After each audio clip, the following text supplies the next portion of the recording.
Apa kabar? Saya harap saudara semua dalam perlindungan Tuhan selalu ya. Oke.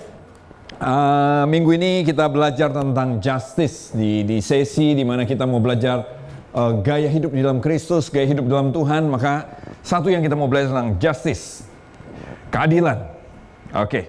Kenapa sih kita bicara justice? Kenapa kita perlu justice? Why do we need justice? Yuk kita lihat sama-sama Amsal 3 ayat 17 dalam bahasa Indonesia sehari-hari. Saya mau ajak kita baca. Hikmat membuat hidupmu senang dan sejahtera.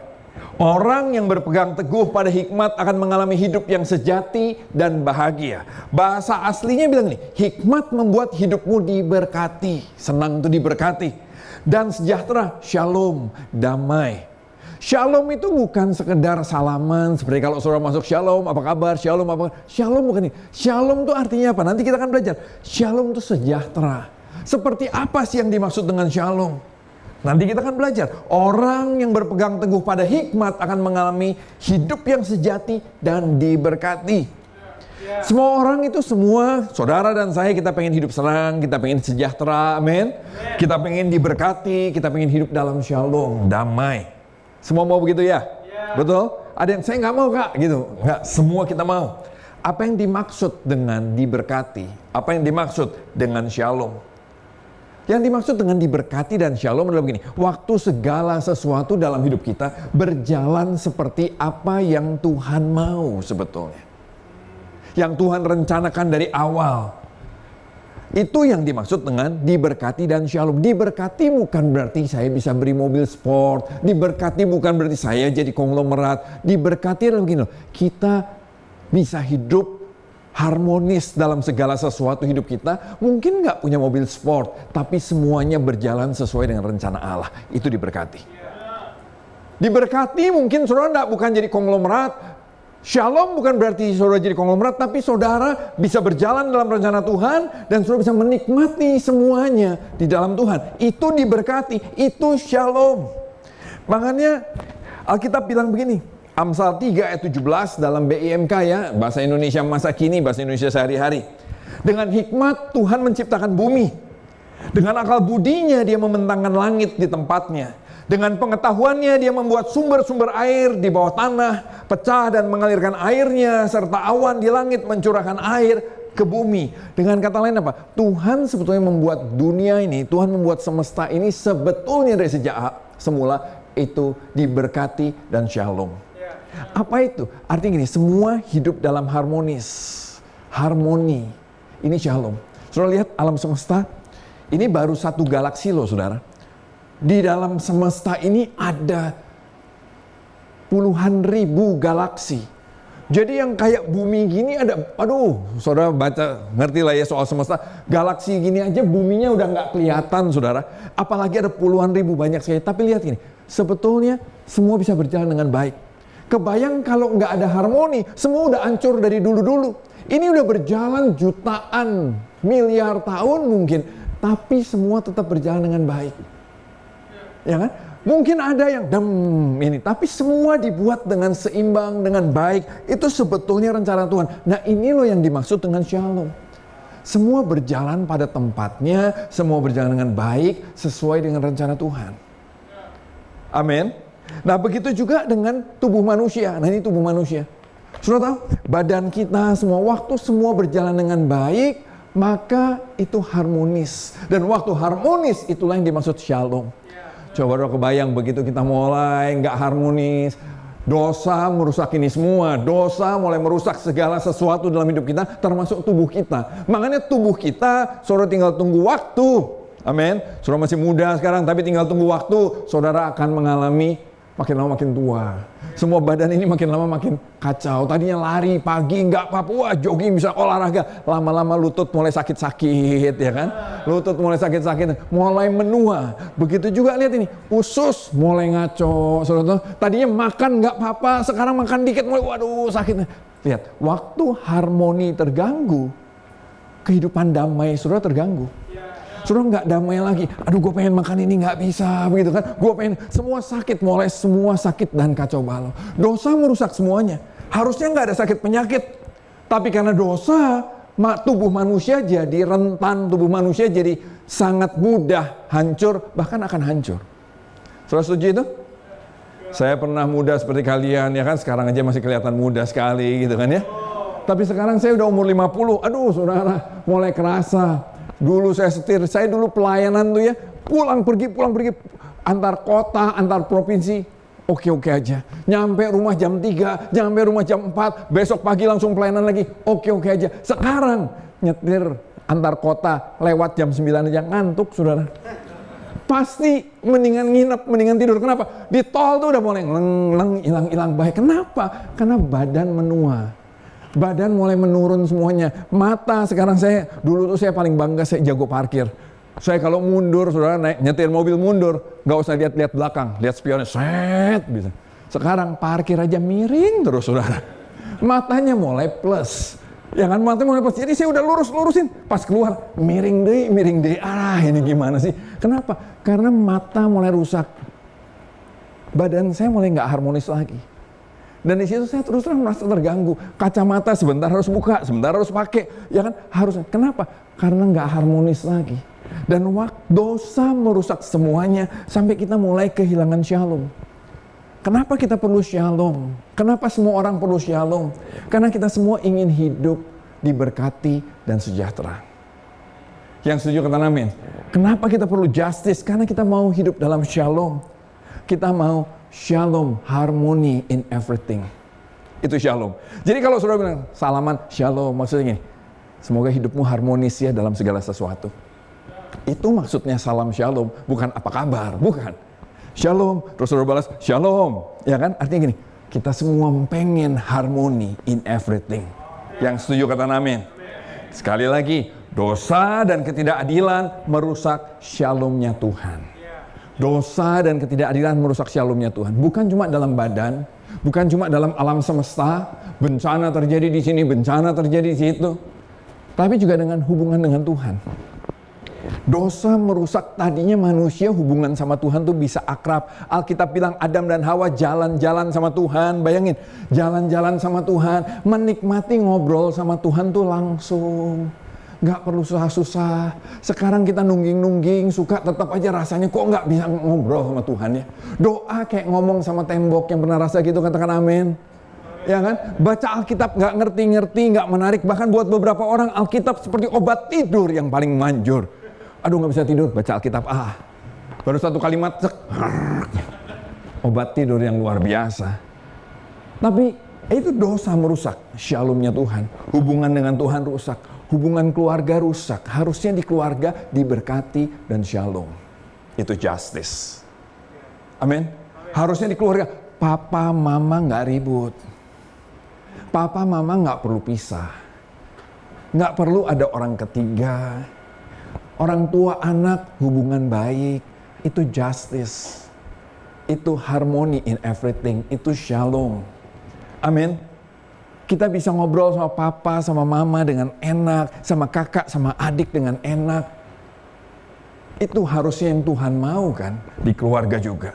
Begitu juga dalam pergaulan, pertemanan. Harusnya nggak ada yang suka ngebully orang, ya kan? Apalagi dibully kayak kemarin yang ditangkap itu kan. Ngebulinya nggak kira-kira, ya kan? Ada yang dihina terus. Udah memang sih hidung gua agak-agak antara ada dan tiada begitu kan. Tapi kan nggak perlu dibahas terus misalnya begitu kan.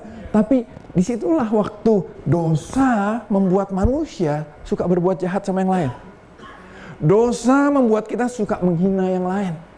Dosa membiarkan orang saling hina satu dengan yang lain. Ketidakadilan hadir di dalam pergaulan kita, ketidakadilan hadir dalam persahabatan kita, sampai persahabatan yang baik akhirnya hancur. Karena ada dosa, ada iri hati, ada benci, ada dengki, ada nggak seneng lihat temennya lebih dulu bisa beli panci. Kenapa dia beli panci baru? Kenapa gua nggak beli panci baru? Bisa begitu ya, handphone, misalnya atau apa? Kita dosa membuat kita iri hati. Begitu juga apalagi baru di persahabatan, baru di keluarga, belum di masyarakat. Ada yang kaya, ada yang miskin, ya. Ada yang hidupnya kayaknya enak banget. Kalau di Instagram, aduh, kayak jalan-jalan terus. Padahal semua pakai green screen, saudara. Bohongan semua begitu kan. Ya kan? Ada yang palsu-palsu aja semuanya. Tapi semua Lihat ini, ada yang kayaknya hidupnya enak, ada yang hidupnya susah banget. Ada yang makan, beli apa aja bisa, ya kan? Ada yang makan, beli nasi sebungkus aja susahnya luar biasa. Lihat itu, dosa dan ketidakadilan merusak shalom yang sebetulnya Tuhan inginkan. Tuhan gak ciptain itu loh seperti awalnya di dunia ini. Tuhan menciptakan dunia itu harmoni. Amin. Tuhan menciptakan semuanya dengan baik. Itu kenapa kita perlu justice. Karena gini, kita semua capek dengan ketidakadilan kan? Kita capek dengan itu semua. Kita capek dengan hina-menghina. Nah, what is justice? Justice adalah waktu semuanya dipulihkan kembali sesuai dengan rencana Tuhan. Waktu semuanya dipulihkan kembali, itulah justice. Justice bukan berarti Batman, Robin, Justice League. Bukan. Justice adalah waktu segala sesuatu dipulihkan kembali sesuai rencana Tuhan. Memang nanti sempurnanya kapan? Waktu Tuhan datang kedua kali, baru sempurna. Tapi lihat apa yang Tuhan sudah buat untuk memulihkan segala sesuatu ini. Dosa tadi. Yang pertama, penebusan dosa. Tuhan tahu gara-gara dosa hidup lu rusak. Tuhan tahu gara-gara dosa hidup lu kacau. Ya kan? Makanya Tuhan datang untuk menebus dosa kita. Tuhan tahu gara-gara dosa kamu tidak bisa bersekutu dengan Tuhan. Kenapa? Manusia berdosa, nggak bisa ketemu Allah. Alkitab bilang tanpa kekudusan tidak ada seorang pun bisa melihat Allah. Siapa yang kudus di tempat ini? Termasuk saya? No. Kita semua penuh dengan dosa. Karena itu Tuhan datang ke dunia untuk menebus dosa saudara dan saya. Dia harus menegakkan keadilan. Dosa harus dihukum. Saudara dan saya harus dihukum. Amin. Dan dia tahu nih, dia mengasihi kita, dia tahu lu nggak sanggup. Karena itu dia yang datang turun ke dunia untuk menggantikan kita menanggung semua hukuman akibat dosa kita. Dia yang membayar semuanya, dia menanggung semuanya di atas kayu salib. Supaya apa? Memulihkan shalom dalam hidup saudara dan saya. Sehingga kita, orang yang tadinya berdosa bisa diampuni. Kita yang tadinya berdosa bisa dijadikan kudus. Alkitab bilang, kamu bangsa yang kudus, umat kepunyaan Allah sendiri. Halo, Tuhan bilang, aku melihatmu kudus. Hah? Saya? Atau yang di belakang? Iya, kamu. Nggak salah nih Tuhan, kok model gua dijadikan kudus? Ya karena Tuhan bilang, karena Yesus sudah menebus dosa saudara dan saya di atas kayu salib. Sehingga kita bisa dipulihkan semuanya. Sehingga waktu kita datang berdoa kayak tadi ya, saudara nggak perlu ragu-ragu untuk angkat tangan. Kenapa? Waktu kita terima Yesus, waktu kita diampuni semua dosanya, maka gini loh, di hadapan Tuhan engkau kudus. Dan waktu engkau angkat tangan, engkau bukan lagi munafik. Engkau angkat tangan sebagai orang yang sudah diampuni dosanya. Karena hubunganmu sama Tuhan sudah bisa shalom. Bisa harmoni. Yang setuju kata amin. Dipulihkan semuanya, dipulihkan dalam segala sesuatu. Tuhan menebus dosa saudara dan saya. Dan apa itu justice? Sekali lagi, selain penebusan dosa, juga keadilan yang ditegakkan. Itu memulihkan shalom. Keadilan yang ditegakkan itu apa sih maksudnya? Justice itu gimana? Apa sih justice itu? Ini loh justice. Amsal. Jika engkau punya kemampuan untuk berbuat baik pada orang yang memerlukan kebaikanmu, jangan menolak untuk melakukan hal itu. Jadi gini, kapan kita berlaku justice? Kapan kita berlaku adil? Waktu kita berbuat baik pada orang yang memerlukan. Dan kita tidak menolak melakukannya. Ada teman kamu perlu ditolong, tolong. Kamu sedang berlaku adil sama mereka. Amin. Ada orang punya masalah, bantu. Kalau kamu bisa bantu, yang setuju kata amin. Makanya di LCC saya mau ajak saudara juga nanti kalau saudara ikutan home, saudara apa, ayo sama-sama home, kita turun ke masyarakat, kita turun. Salah satu yang kita buat apa dalam gini loh, kita berbuat baik kepada orang yang memerlukan kebaikanmu, jangan menolak melakukannya. Jangan menyuruh sesamamu menunggu sampai besok, jangan tunda. Kalau pada saat ini juga kamu dapat menolongnya. Jangan merencanakan sesuatu yang merugikan sesamamu yang tinggal di dekatmu dan mempercayaimu. Jangan mengkhianati temanmu. Itu justice. Amin. Jangan selingkuh sama pacarmu. Itu justice. Yang setuju kata amin. Amin. Tapi saya sudah nggak cocok. Ya bilang aja, maaf ya sayang, you and me end. Lu dan gue end. Tapi jangan selingkuh, udahan aja. Kira-kira begitu kan? Fair. Supaya semua, buat yang diputusin tetap nggak justice Pak kalau begitu. Ya itu kan masalah lo. Kita bukan sesi pacaran kali ini ya, jadi kita bukan mau bahas pacar. Tapi justice bicara gini loh, jangan merugikan sesamamu. Jangan merugikan sesamamu. Kalau one day kalian bisnis, one day kalian kerja, jangan merugikan sesamamu. Jangan nipu-nipu, jangan korupsi. Anak Tuhan nggak korupsi, yang setuju kata amin. Amin. Anak Tuhan nggak bohong-bohong. Oh saya pertama kali belajar untuk nggak nyontek saudara. Saya itu dulu ranking 2 dari belakang. Sebelum bertobat, ya kan?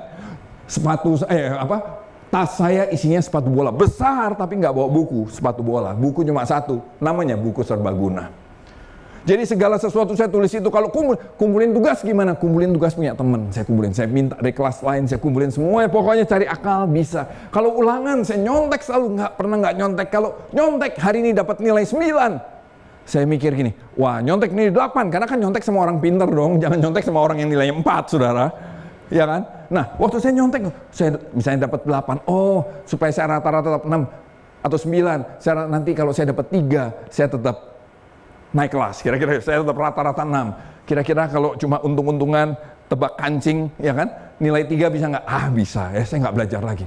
Nggak belajar, main, terus nanti nilai, dapat 4, masih lumayan, masih nabung kan, minimal tadi 3 kan, nilai 4 masih nabung. Pokoknya saya pas-pasin terus, yang penting naik. Dan akibatnya saya selalu naik, tapi ranking selalu paling belakang. Dan waktu saya bertobat, saya ingat sekali waktu bertobat, saya bersaksi sama teman saya yang sampai hari ini jadi partner bisnis saya. Sampai hari ini, udah 30 tahun, sudah 30 tahun lebih jadi saya kenal dia dari SMP, teman saya dari SMP, sampai hari ini jadi partner bisnis saya. Nggak bosan Kak? Bosan sih. Dia juga bosan kali sama saya. Tapi kita terus berhubungan, berpartner sampai sekarang. Nah, suatu kali saya bertobat duluan. Terus saya cerita sama dia, Tuhan gini loh. Saya cerita, dia gila si Andi bertobat nih. Tahu-tahu tiba-tiba guru datang dan bilang, oke, kuis, ujian, ulangan. Mendadak saudara, kimia lagi. Kimianya bukan kimia biasa, kimia organik. Siapa yang suka kimia organik, angkat tangan. Saya mengerti penderitaan saudara. Saya juga, enaknya luar biasa kimia. Aneh kimia organik itu, saya heran kalau ada yang seneng. Maaf kalau ada yang seneng ya, itu panggilan saudara kita memang beda-beda saudara ya. Tapi waktu saya putar 5 soal, saya ingat sampai hari ini 5 soal saya jawab, nggak ada bisa, satu pun nggak bisa. Teman saya yang saya injilin, memang dia pintar sih, selesai. Tadi saya baru cerita Tuhan Yesus, terus saya lihat dia bakal 100, saya 0. Saya bilang, dalam nama Yesus pinjem ya. Salin, kumpulin. Nilai saya berapa? 100. Nah, dari situlah saya selalu naik kelas, saudara. 100. Terus dia bilang gini sama saya, nggak usah cerita Tuhan lagi ya. Kapan-kapan aja lu cerita tentang Tuhan lagi sama gua. Nah, saya terpukul, saya pulang di situ saya merasa gini, jangan merencanakan sesuatu yang merugikan sesamamu. Saya ini nyontek. Itu nggak bagus kan, nggak fair sebetulnya. Dan itulah nyontek saya yang terakhir. Sejak hari itu saya nggak pernah nyontek lagi. Yang saya mulai belajar, saya ingat pertama sekali saya nggak nyontek itu pelajaran PNPB, apa sih kalau anak sekarang? PPKN. Nah, dulu zaman saya PMP namanya. Itu pelajaran gampang sekali kan. Itu yang pertama kali setelah kimia tadi, ulang tes ujian saya yang itu. PPKN. Saya belajar betul-betul. Saya deg-degan. PPKN nggak nyontek pertama kali bisa nggak ya ini. Wah, buat saya sesuatu yang besar sekali. Dan waktu saya dapat nilai berapa? 7. Wah. Ya. 7. Nggak mengagumkan ya. Buat orang yang, terima kasih. Buat orang yang baru pertama kali nggak nyontek, 7 ajaib, saudara. Dan saya dari ranking 41, saya lulus ranking 27. Wah, terima kasih. Ya. Loh, saya mau bilang ini, hidup kita bukan kayak Hollywood kan? Terima Yesus gini langsung juara 1 langsung, enggak. Saya mau bilang semua proses. 41 jadi 27, it's okay. Saya bangga nih, kenapa? Karena sejak saat itu saya mulai belajar justice. Saya nggak merugikan orang lain, saya mulai belajar fair, saya mulai belajar melakukan hal yang baik dalam hidup saya. pertobatan saya, penebusan Kristus mengubah hidup saya yang tadinya sembarangan hidupnya, seenaknya, mulai berjalan di dalam jalan yang adil, jalan yang benar, justice di dalam Tuhan. Yang setuju kata amin. Saya nggak usah cerita selanjutnya bagaimana ranking saya ya, cukup sampai 27 supaya saudara tidak putus asa kalau mendengar cerita-cerita berikutnya ya. Saudara juga, oh kalau gitu gue lebih bagus dari Pastor Andi, puji Tuhan ya kan. Saya 26 loh Pak rankingnya, wah luar biasa.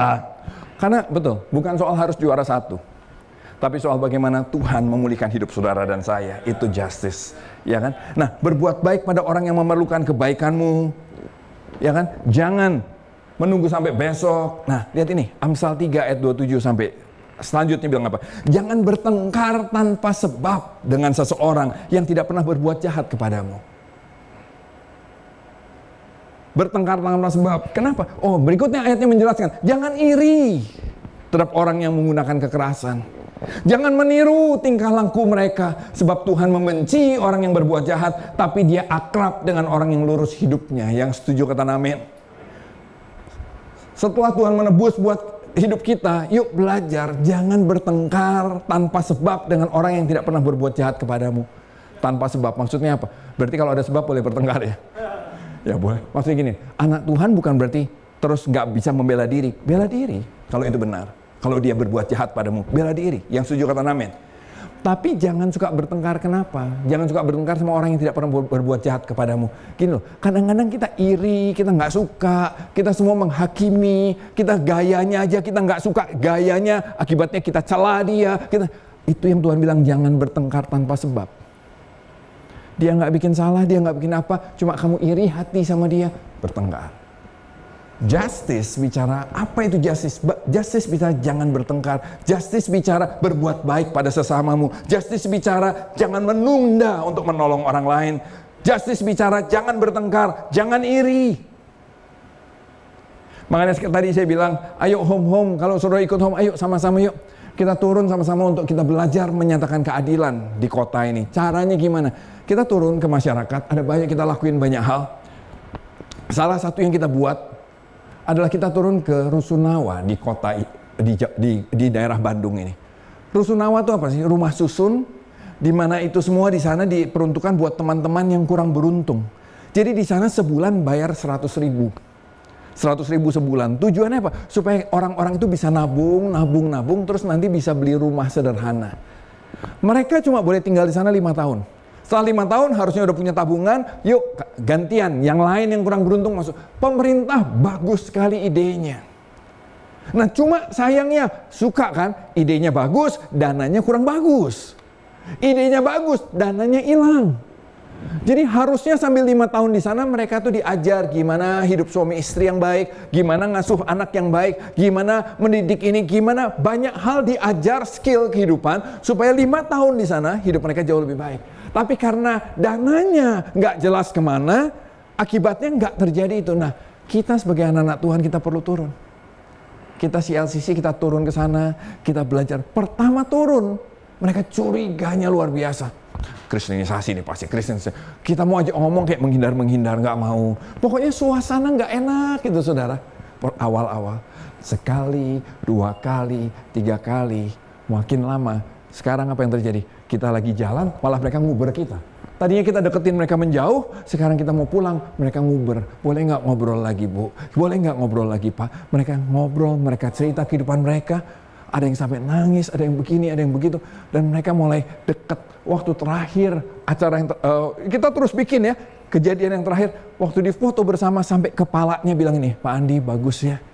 Bisa kayak teman, nggak ada jarak. Teman-teman kita di sini bisa nggak ada jarak. Jadi nggak jelas siapa yang tinggal di Rusunawa, saudara.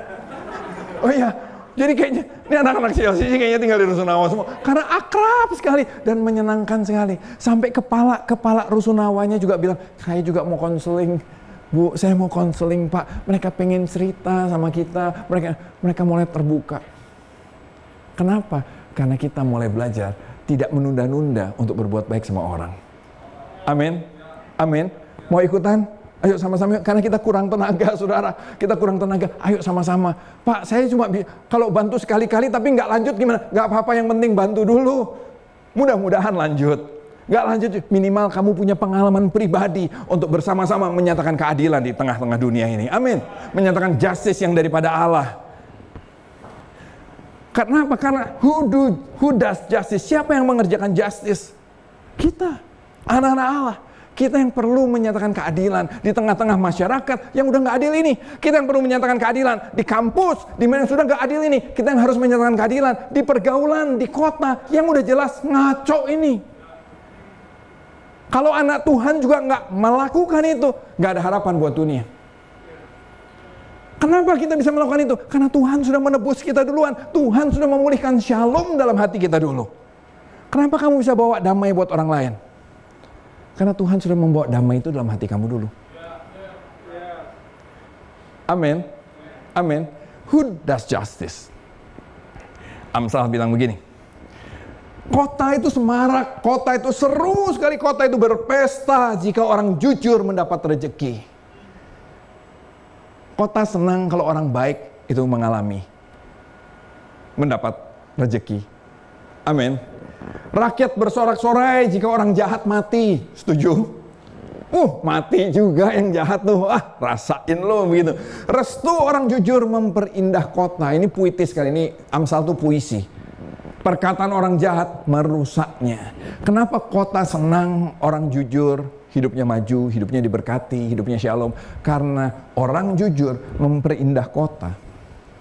Orang jujur memperindah kota. Orang yang baik itu membuat kota makin baik bersama dia. Semakin dia baik, dia nggak baik sendiri. Dia mengajak kotanya menjadi lebih baik. Amin. Amin. Saya ingat waktu suatu kali, waktu pandemi, teman-teman turun di bawah jalan. Saya baru tahu loh saudara, waktu kita bagi-bagi makanan, saudara tahu yang dibagi makanan tuh gini. Ngobrol-ngobrol kan kita nggak cuma sekedar bagi nasi bungkus terus nggak mau gaul, nggak mau, jangan deket-deket, no, kita ngobrol. Ternyata dari situ lulusan ITB, lulusan ini. Kenapa bapak di sini? Saya lagi nggak ada kerja pak, lagi nggak ada kerja. Jadi tidur di mana? Di musola. Pindah-pindah itu pun kadang-kadang harus pindah ke musola ini dan nggak ada makanan yang. Jadi waktu kita siapin makanan tengah-tengah pandemi itu menolong banyak orang. Restu orang jujur memperindah kota. Tapi orang jahat merusaknya. Amin. Gak buang sampah sembarangan itu justice, saudara. Saya pernah suatu kali, saya di Jalan Setiabudi gak bisa keluar dari satu toko. Saya banjir besar kayak banjir. Terus dari lubang saluran airnya gini kayak mata air. Saudara kebayang maksudnya? Wah airnya besar. Kenapa tuh air sampai besar? Aduh ini benar-benar. Tau-tau gak lama muncul ujungnya. Wah apa itu? Makin lama makin besar, keluar, kasur. Saya cuma gila yang buang itu, kasur dibuang di saluran air. Ya mampet semua lah, banjir lah Bandung, gara-gara buang kasur. Saya sampai gini, ya ampun, Masya Allah. Ya kan? Orang jahat merusak kota. Tapi orang benar, orang jujur membuat kota jadi indah. Yang setuju kata amin? Ya kan? Orang jujur itu apa sih? Orang jujur itu apa sih? Orang jujur bahasa aslinya orang benar. Katakan orang benar. Ya kan? Itu orang benar. Bahasa aslinya apa? Sadikim. Katakan sadikim. Sadikim. Tunjuk kiri kanan bilang, lu sadikim. Lu sadikim. Apa maksudnya? Ya ini sadikim itu orang benar, orang jujur, dan saya percaya itulah anak-anak Tuhan. Amin. Kita semua sebagai anak-anak Tuhan, kita adalah sadikim, kita adalah orang benar, orang jujur. Pak, gua nggak benar-benar banget. Ya karena Yesus sudah mati buat kamu, kamu sudah orang benar. Kamu sudah diampuni dosanya, kamu orang benar.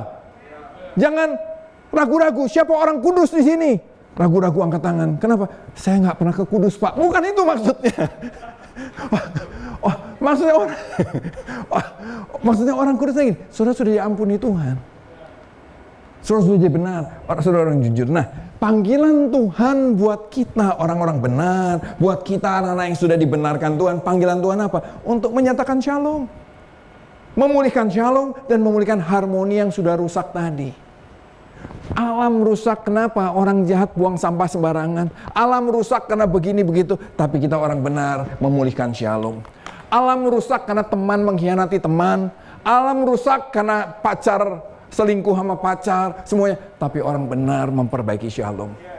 Oh, orang persahabatan rusak karena berantem, orang benar membuat mereka berdamai lagi. Yang setuju kata amin. Orang benar bukan gini, bukan ngomporin salah satu. Oh, lu berantem ya? Ya bagus. Kenapa nggak dari dulu? Itu orang memang najis. Jangan gitu, saudara, amin. Ya kan? Tapi kita cerita, senajis-najisnya dia, yuk maafkan dia. Amin. Orang benar dipanggil untuk memulihkan shalom dan harmoni yang rusak. Itu saudara dan saya. Katakan sebelah-sebelah bilang nih, kita dipanggil untuk memulihkan shalom. Oke. Terakhir, gimana caranya?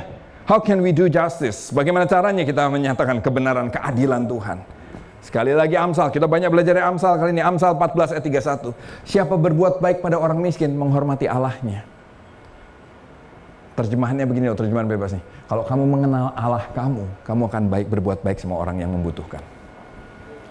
Orang Kristen yang cuma menikmati berkat saja dan tidak pernah berbuat baik sama orang lain, dia tidak kenal Allahnya. Walaupun dia merasa Tuhan berkati gua, bukan. Kalau Tuhan memberkati kamu akan suka berbagi sama orang lain. Kamu akan suka menolong orang lain. Siapa berbuat baik pada orang miskin, mengenal Allahnya. Amin. Siapa menindas orang lemah, menghina penciptanya. Termasuk apa? Orang lemah bicara gini loh, temanmu. Ada yang dibully terus kenapa? Mungkin dia punya kelemahan kan? Halo? Halo? Jangan ikut-ikutan bela ya. Tambah. Seru teman gua dibully. Wah, kita harus datang ikut nginjek-nginjek, saudara. Ikut membuli. Itu menghina Tuhan. Kenapa? Dia, Tuhan yang menciptakan orang itu. Tuhan yang menciptakan temanmu. Tapi kalau ada orang yang dijauhi, nggak ada orang mau berteman sama dia, kita yang mendekat, kita yang menguatkan dia, kita yang menyapa dia, membuat dia merasa, gue dihargai ya. Kalau sudah tahu Tuhan Yesus pernah ketemu orang kusta, setuju?